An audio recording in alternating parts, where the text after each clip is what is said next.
Sinead, first of all, I hear you're learning the national anthem. Is that true? I am. I was like so happy. There's like a part in the middle that's confusing, but like the camera was on me for the beginning. During the game, I was like, yes, he captured me when I know this part. It's really hard, but I'm definitely like dedicated to learning it, and I think we all should know it, but it's just taking a little bit of time. If I said Sheena Fianna Fáil, what would you say? Yes. Well, I don't exactly know what it means, but I know it comes after it in my brain. Yeah. Or I was like practicing with the girls, like, so Sheena Fianna Fáil, Ataf we all egg Aaron. Yes. Brilliant. Yeah. That's Thanks. not bad. It's not bad. Thanks. A good start. Well, you've plenty more times to sing it. Totally. But that moment, I mean, when you guys were in the tunnel and you could hear the Irish fans outside there making that noise, it actually seemed to inspire you guys. Yeah, it was wild. It felt like it was out of a movie, honestly. And it's just one of those things where you try and be really present and you're also almost like dissociating a little bit because it's just nerve-wracking and exciting and all those things. So I know that it happened, and it also kind of feels like a dream a little bit. And then the anthem. Remember, an Irish national anthem hasn't been played at a World Cup in 20 years. Wow. 21 years. Well, everyone sang it very proud and loud, so that was pretty amazing. We'll talk about the game in a minute, but I mean, obviously when you were younger, you were going to Ireland a lot. What are your memories of when you went back to the old place? Just like green pastures, playing with the animals. We had a horse, Cloudy, that we loved to ride, and my dad's parents had lived on a farm, and so just like wearing my wellies and like rolling around the fields and helping him out with the animals and work around the house and just playing with my cousins and friends, and I literally have like nothing but positive memories from Ireland. And I always remember like the fresh butter and the milk that was able to be left out, and it was just fresh and like pure, and the food and just everything. It must have been raining, come on. No, I don't even remember that. Or just like, you don't care about rain when you're a kid, and I don't care that much about it now either, but just being happy. I love nature and earth, and I just feel like Ireland's such a place for that, to just be so connected to the land, and I love animals, and so it just was like the perfect place to kind of escape to in a childhood and grow up around that and the culture around that. So I feel really lucky that that was like part of our childhood. We'll have to get you a job after your football career with Board Fáilte, the tourist board. That sounds amazing. Totally, yeah. Half my family's like in Ireland now, so I feel like we're all like migrating there. So. Did you play much soccer when you were in Ireland in those days? Just like kicked around with cousins and stuff in the driveway, but nothing like official. So that kind of I started playing like organized soccer, football, when I was like 5, and that was over when I moved back to Havertown. Because I'm sure you know Mary Fowler, who you played against the other night, and she played in Ireland, for Home Farm, and she's one that could have been, but we finally got you. It right. took a long time. And from your point of view, coming back to soccer, to football, how difficult was it for you?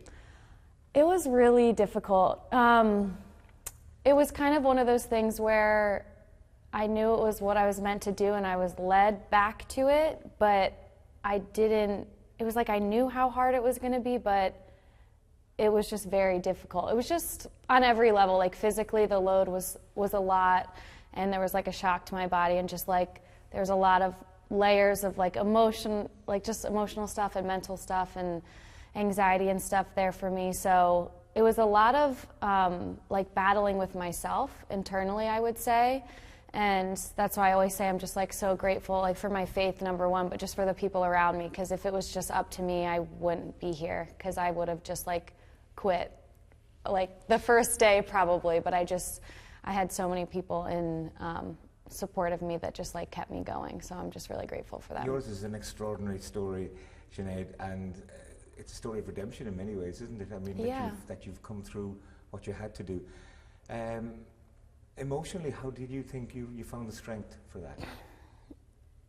And I mean, God, for me, honestly, like I just take no credit for this journey. Like all glory goes to Him, honestly, and I just feel so held by Him along this journey. And yeah, I can't speak more on that. Like, there's just so much I want to say, but I'll just leave it at that. So I think that was a huge part, obviously, and just, I don't know, I think, obviously, like I said, the people around me were amazing. Can I ask you then, Yeah. like, when the car crash happened, did that, you know, shake your belief in God and faith? Did you think, not this as well? So, not interestingly enough, but I've really come into my faith in the last year and a half. So I was not, I would say now, like, I wasn't seeking God, or I just didn't know He was there that whole time for most of my life. And that's so much of my life that I've grieved for, because I can't believe I missed out on that. And so it's actually been pretty parallel, my faith journey with coming back to soccer, and there's no coincidence for that for me. So I didn't really have any strong beliefs at that time, and I think I can look back and I was like a lost soul, basically, without God at that time in my life. And I don't know how I did it. You know what I'm saying? I look back now and I'm like, how did I even go through life without Him?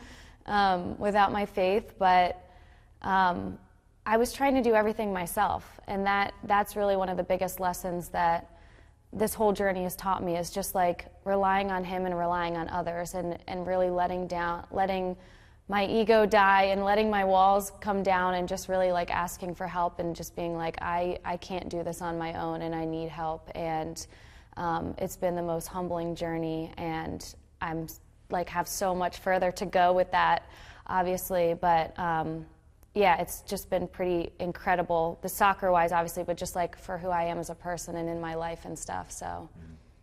And you're not on that journey alone anymore, and you're on this World Cup journey with your teammates here. Yeah. How has that been? Because we know them on this road for quite some time now, and they're a special bunch. They really are. Like, I truly have not come across a team like them, just so supportive and really like stand by, like are the epitome of like we win together, we lose together, like we do everything together. And it's always difficult to come into a new team, especially one that's like very established and have been through a lot together, but they've been just welcomed me with open arms, and they're just like the kind of players and team you want to fight for on the field, and that's like the team you want to play for, especially in the situation we're in right now and at the World Cup. So they're feisty as well, aren't they? They are, yeah. We've all got it in us, the Irish bit. So I love that. When you came to the team first, and I remember that first game in Austin, how nervous were you that the football would be there, the soccer would still be in you? Yeah, that's been has caused me a lot of anxiety on this journey for sure. I've just lacked belief and trust in myself that my ability was there at this level.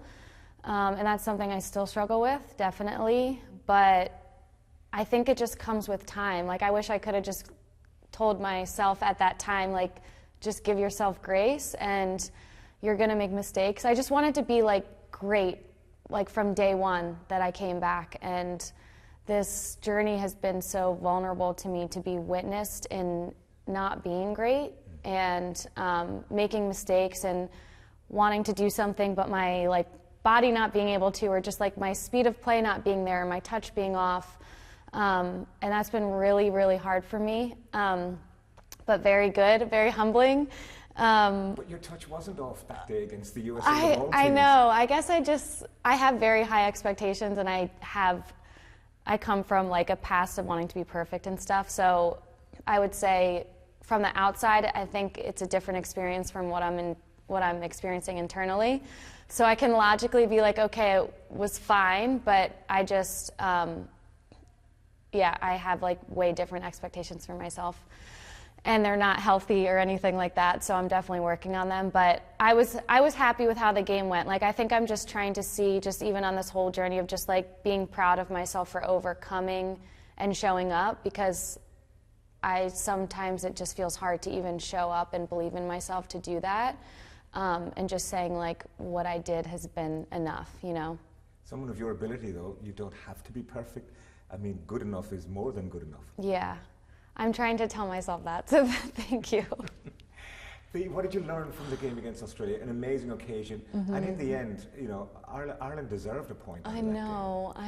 I think it just instilled more belief in us. I think we're learning, or like shifting out of this place of, you know, giving so much respect to other teams to just being like, we can show up as ourselves and go forward from the get-go and attack teams and make something of it. So I think every game's a learning process, and I think for us, we're bummed to not get a result, at least a tie out of that game, but we're just excited to go forward and go for the wins on the next 2 games.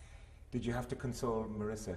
I mean, you know, she plays her heart out. She's such a great athlete. I know. And to concede the penalty, she clearly was very upset. So upset, as any of us would be, and we've all been there, so we all get it. But we know it's a team sport, and no one put any blame on her, obviously, and we all just like have lifted her up and supported her, and she knows that and feels that, and every single one of us has been in that same exact position, so we know what it feels like. Yeah.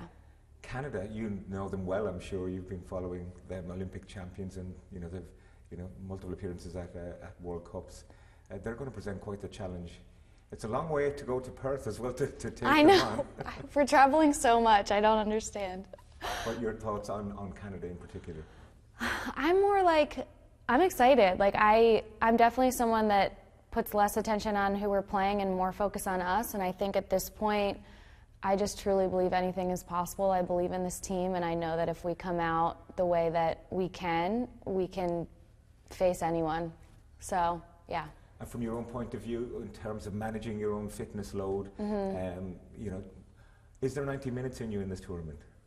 Yes, for sure, 100%, yeah. And it's like, as a player, you want to be on like every minute you can until you collapse, you know? And so I think that's definitely there for me. My heart is there in that to do that. So I love just giving my all and fighting till the end. And so I hope I get the opportunity to do that. The role you had to play in particular, yourself and Heather, trying to combine on that side. There was one moment when down by the corner flag and you were supporting her, and then the audacious backheel to get you out of trouble. Where did that come from? I don't know, tricks only. We're in the World Cup. I don't know. I think that that's just kind of the player I am.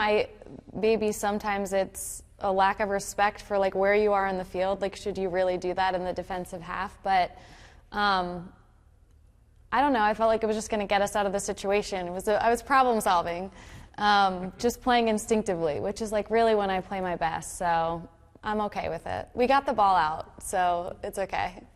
And finally, the USA obviously going for 3 in a row, and they're a formidable team. I'm sure many of them were role models to you as well.